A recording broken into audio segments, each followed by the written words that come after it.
الرحیم.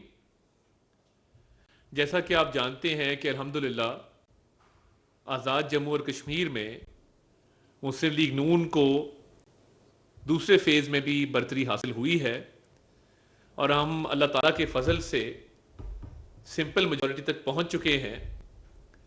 یہ جو اللہ تعالیٰ نے مسلم لیگ نون کو آزاد جموں اور کشمیر میں فتح دی، یہ کئی ہمارے مخالفین کو جو ہے وہ ہضم نہیں ہو رہی.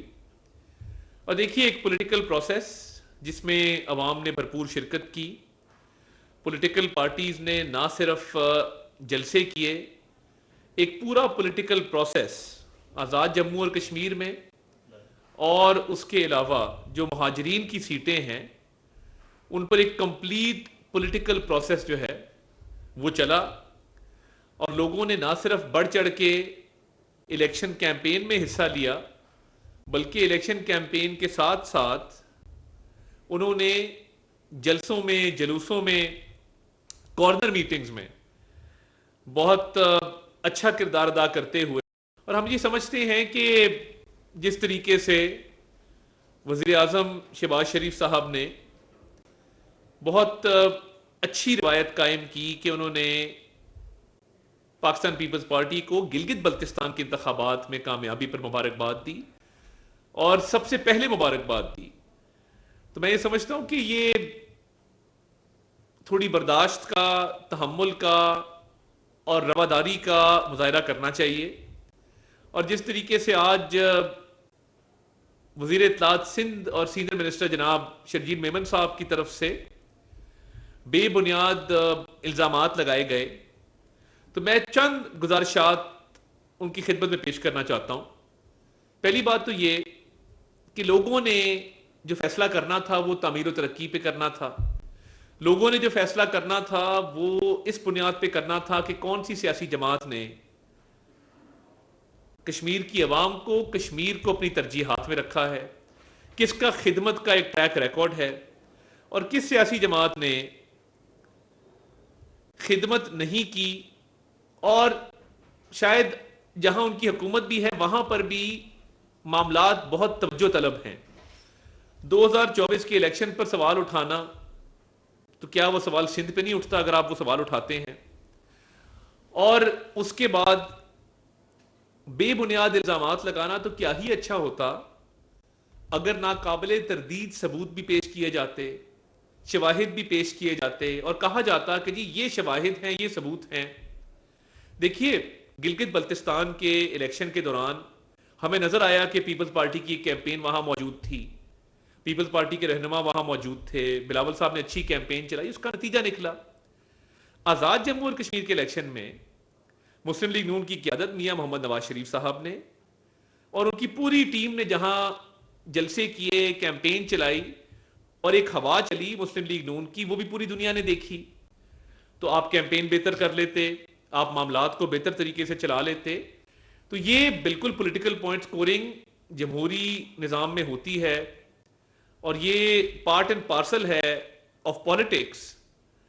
مگر الزام برائے الزام نہیں ہونا چاہیے، الزامات کے ساتھ شواہد اور ثبوت بھی ہونے چاہیے. اور پھر یہ سوالیہ نشان لگانا کہ جی یہ 2024 میں ہوا اور یہ اب ہوا اور فارم 47، تو آپ تھوڑا سا ذرا اس پر حوصلہ کریں اور اعلیٰ ظرفی کا مظاہرہ کرتے ہوئے، جس طرح مسلم لیگ نون نے گلگت بلتستان میں آپ کو مبارک دی تھی، آپ مسلم لیگ نون کو مبارکباد دیں.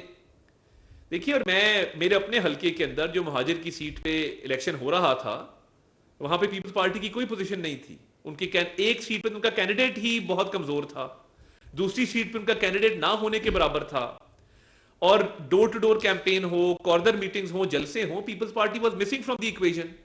اور اسی طرح جو آزاد جموں اور کشمیر کی سیٹیں ہیں اس پر سرویز بھی ہوئے، اس پہ ماہرین نے اپنی رائے بھی دی، تو کیمپین بہت اچھے طریقے سے چلی. جلسے مسلم لیگ نون نے بھی کیے، پیپلز پارٹی نے بھی کیے. تو میں یہ سمجھتا ہوں کہ یہ جو نوک جھوک ہے بالکل یہ چلتی ہے، جمہوریت کا حصہ ہے، سیاسی نظام کا حصہ ہے. مگر اب یہ جو الزام تراشی کی جا رہی ہے، اور اب الحمدللہ کیونکہ ہمیں سمپل میجورٹی حاصل ہو چکی ہے، تو اس کو خوش دلی سے تسلیم کرنا چاہیے. اگر یہ اسی طرح الزام تراشی کرتے رہیں گے تو اس کا نتیجہ کوئی نہیں نکلے گا, کیونکہ ان کے پاس نہ ثبوت ہیں, نہ ان کے پاس شواہد ہیں, نہ ان کے پاس کوئی آرگیومنٹ ہے. تو بالکل آپ کا اگر منشور کمزور تھا یا آپ نے تعمیر و ترقی میں کبھی حصہ نہیں ڈالا کشمیر کی, اور مسلم لیگ نون کی قیادت میاں نواز شریف صاحب نے ہمیشہ کشمیر کی ترقی کو اپنی ترجیحات میں رکھا.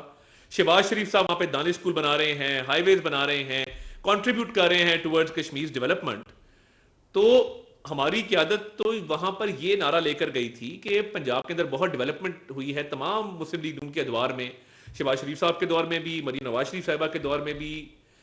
تو آپ کے منشور میں کیا تھا, کون سے ایسے پروجیکٹس تھے جو آپ نے اپنے صوبے میں اپنی حکومت کے ذریعے ایگزیکیوٹ کیے, جو آپ نے کہا کہ جی یہ تعمیر و ترقی ہم یہاں پر بھی کریں گے؟ تو دیکھیے, یہ عوامی فلاح و بہبود, عوامی خدمت, تعمیر و ترقی, یہ منشور تھا, یہ ہمارا ویژن تھا جس پر لوگوں نے ووٹ دیا. اور الیکشن کیمپین بھی کسی کی سپیریئر ہوتی, کسی کی نہیں ہوتی. تو دیکھیے, جس طرح میں نے تسلیم کیا کہ گلگت بلتستان میں آپ کی اچھی کیمپین تھی اور آپ نے اچھے جلسے بھی کیے, آپ نے اچھی کیمپین بھی چلائی, اس کا نتیجہ نکلا. اسی طرح مسلم لیگ نون کی کیمپین آزاد کشمیر میں بہتر تھی.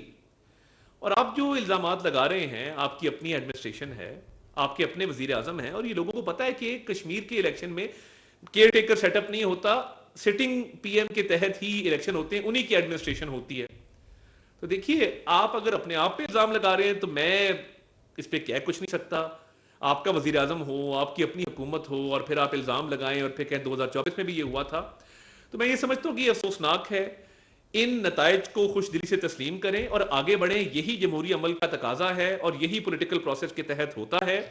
الزام برائے الزام, تنقید برائے تنقید, ثبوتوں کا نہ ہونا اور ایک پولیٹیکل ریٹرک کریٹ کرنا, لوگوں کو پتا ہے کہ تعمیر و ترقی کس نے کی ہے اور وقت ضائع کس نے کیا ہے. تو آگے بڑھیں اور جمہوری پروسیس کو, سیاسی عمل کو کشمیر میں آگے بڑھائیں. بہت شکریہ.